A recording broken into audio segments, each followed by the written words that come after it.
அதனால சென்னையில் இருக்கிற எல்லா பகுதியும் எனக்கு கத்துக்கூடி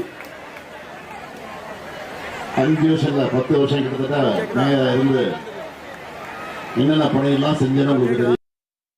ரோடு போட்டது, மழைநீர் வடிகால் கட்டினது,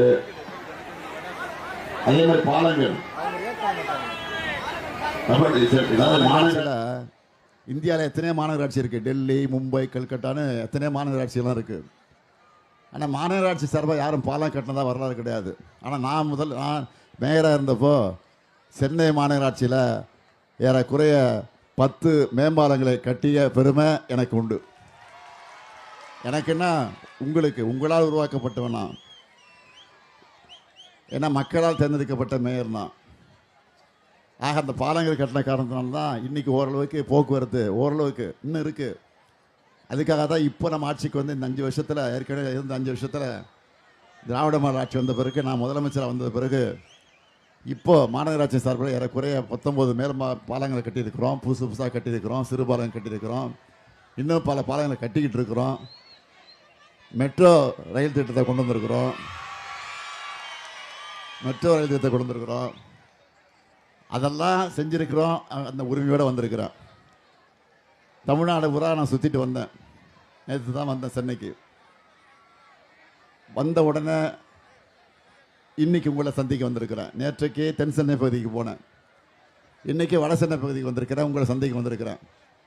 அதிகமாக உங்களுக்கு எதுவும் சொல்ல வேண்டிய அவசியம் இல்லை. இருந்தாலும் நான் உங்களை கேட்டுக்கு வரும்போது, உங்களோடு இருந்து உங்களுக்காக பணியாற்றுகிற, உங்கள் வீட்டு ஊழியனாக, உங்களுடைய தொண்டனாக, உங்கள் வீட்டு பிள்ளையாக இருந்து பணியாற்றுகிற ஒருவன் வேணுமா? ஏதோ எங்கோ இருந்து வந்து புதுசாக அரசியலுக்கு வந்து அப்படிப்பட்ட ஒரு நாடகத்தை நடிச்சுக்கிட்டு அவர் வேணுமாங்கிறத கொஞ்சம் சிந்திச்சு பாருங்க. அவ்வளோதான் அவங்களை கேட்குறது. ஒரே கேள்வி, வேறு ஒன்றும் வேணாம். நான் யாரையும் அரசியலில் தாக்கி பேச விரும்பலை, விமர்சனம் பண்ணி பேச விரும்பலை.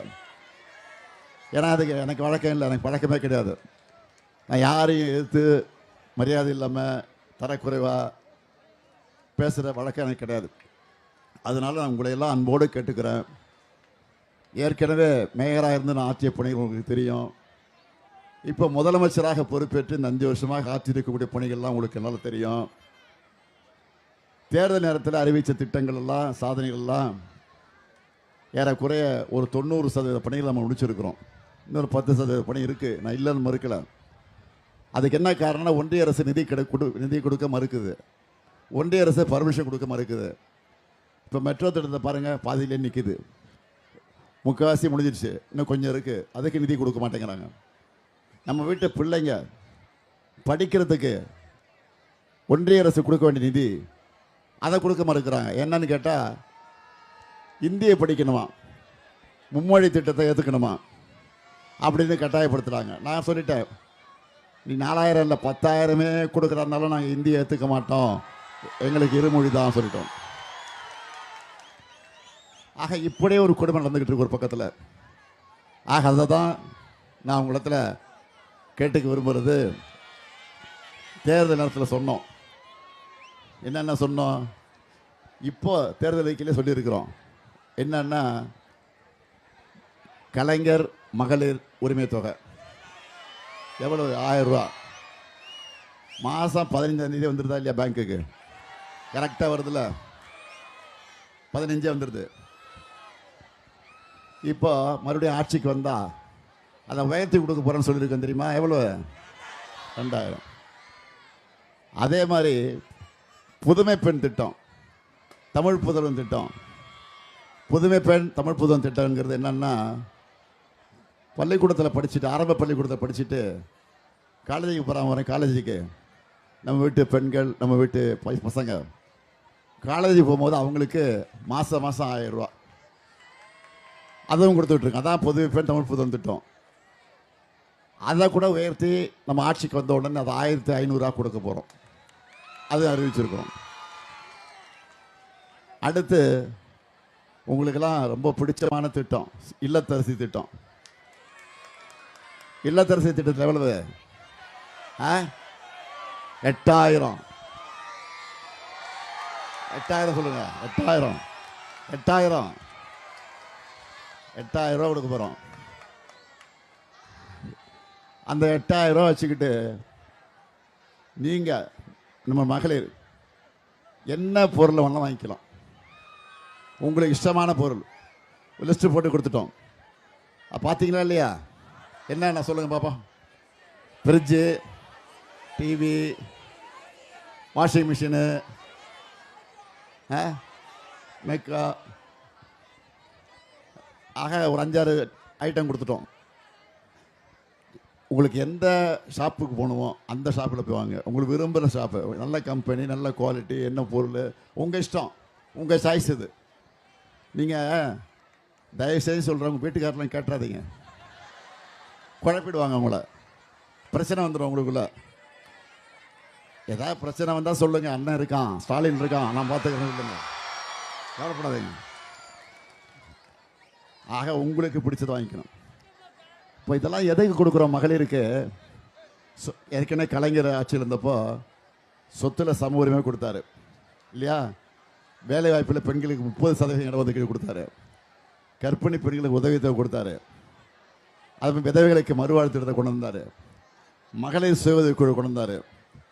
இப்போது நம்ம திராவிட மாடல் ஆட்சியில் அவருடைய மகன், கலைஞருடைய மகன் ஸ்டாலின் ஆட்சிக்கு வந்த பிறகு கலைஞர் மகளிர் உரிமை தொகை, அதே மாதிரி புதுமை பெண் திட்டம், ஆட்டோ ஓட்டுறதுக்கு ஆட்டோவுக்கு அது கடன், இப்படி பெண்களுக்காக பல திட்டங்களை நாமும் அறிவித்து நடத்திட்டு இருக்கிறோம். என்ன காரணம்? நீங்கள் உரிமையோடு இருக்கணும். ஒரு 1000 ரூபாய்க்காக புருஷன்கிட்ட போய் கோச்சிக்கிட்டு சண்டை போட்டுக்கிட்டு அவன் புருஷன் வந்து கொடுக்க மாட்டேன் சண்டை போட்டு போயிட்டான்னா ஒரு 4 நாள் பிரச்சனை வீட்டில். இதெல்லாம் தேவையா நமக்கு? அதனால தான் உங்களுக்கு இருக்கிற உரிமையை அந்த உரிமை தொகையாக நம்ம கொடுக்குறோம். இப்போ உதாரணத்துக்கு ஒன்று சொல்லணும்னா, நீங்கள் காலையில் எழுந்திரிச்ச உடனே என்ன பண்ணுறீங்க? வீட்டு வாசலில் போய் கோலம் போடுறீங்க. கோலம் போட்டு குளித்து முடிச்சுட்டு அதுக்கப்புறம் பிள்ளைங்களை எழுப்பி ஸ்கூலுக்கு தயார் பண்ணுறீங்க. அந்த பிள்ளைங்களை குளிப்பாட்டி அவங்க பிள்ளைங்க வந்து இன்னும் கொஞ்ச நேரம் தூங்குறோமான்னு சொல்லுவாங்க. அதெல்லாம் முடியாது, ஸ்கூலுக்கு நேரம் ஆச்சு அப்படின்னு சத்தம் போட்டு எழுப்பி அவன் ட்ரெஸ் எல்லாம் பண்ணி பிள்ளைங்களுக்கு ட்ரெஸ்ஸாக பண்ணி ஸ்கூலுக்கு அனுப்புறீங்க. அப்புறம் போதா குறைக்குன்னு புருஷனை எழுப்பணும் வேலைக்கு போகிறதுக்கு. அதை எழுப்பி காஃபியை கொடுத்து, காஃபியில் சர்க்கரை இல்லை, என்ன காஃபியை போட்டுருக்க நான் திட்டேன், இந்த தகவலாம் நடக்கும். அதுக்கப்புறம் டிஃபன் கொடுப்பாங்க, அதையும் சாப்பிட்டுட்டு வேலைக்கு போயிடுவாப்புல. வேலைக்கு போன பிறகு வீட்டில் சும்மா இருப்பாங்க அந்த அம்மா.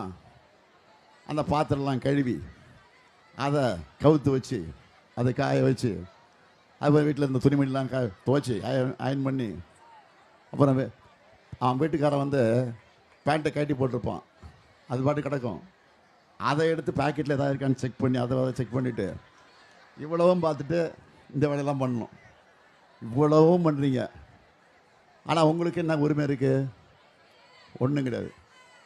நம்ம வீட்டில் யாராவது புருஷன்கிட்ட போய் உங்கள் வீட்டில் உங்கள் மனைவி என்ன பண்ணுறேன்னு கேட்டால் அவங்க சும்மா வீட்டில் தான் இருக்காங்க அப்படின்வாங்க. நீங்கள் சும்மா வீட்டில் இருக்கீங்க, பல வேலைகளை செஞ்சுக்கிட்டு இருக்கிறீங்க. ஆக இவ்வளோ வேலை செய்யக்கூடிய உங்களுக்கென்று உரிமையை தர வேண்டிய என்பதற்காகத்தான் இந்த உரிமை தொகையை நான் அறிமுகப்படுத்துகிறேன். இதான் உண்மை, இதை புரிஞ்சுக்கிங்க. இப்படி பெண்களுடைய முன்னேற்றத்திற்காக இன்றைக்கு பல திட்டங்களை உருவாக்கி தந்திருக்கக்கூடிய ஆட்சி தான். அதை கலைஞர் முதலமைச்சராக இருந்தபோதும் செஞ்சார். இன்றைக்கி அவருடைய மகன் நான் முதலமைச்சராக இருக்கும்போது செஞ்சுக்கிட்டு இருக்கிறேன். இதெல்லாம் புரிஞ்சுக்கிட்டு இந்த திட்டங்களெல்லாம் தொடரணும். அதே மாதிரி பெண்களுக்காக, பெண்களுடைய முன்னேற்றத்திற்காக பாடுபடக்கூடிய ஆட்சியாக இந்த ஆட்சி இருக்குது. எனவே இந்த ஆட்சிக்கு நீங்கள்லாம் வலு சேர்க்கணும். மீண்டும் இந்த ஆட்சியை தமிழ்நாட்டில் உருவாக்கணும். அதற்காகத்தான் உங்களை தேடி நாடி வந்திருக்கிறேன். ஆர்டி சேகர் வந்து ஏற்கனவே இந்த தொகுதியில் எம்எல்ஏவாக இருந்து அவர் எப்படியெல்லாம் பணியாற்றி இருக்கார் என்பது உங்களுக்கு தெரியும்.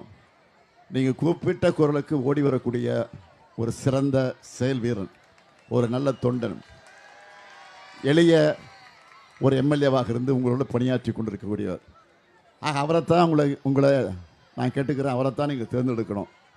அவரை தேர்ந்தெடுத்து உதயசூரியனுக்கு ஆதரவு தந்து சிறப்பான வெற்றியை தேடித்தர வேண்டும், தேடித்தர வேண்டும் என்று உங்கள் பாத மலர்களெல்லாம் தொட்டு பணியோடு கேட்டு நல்ல வாய்ப்புக்கு நன்றி கூறி விடைபெறுகிறேன். நன்றி, வணக்கம்.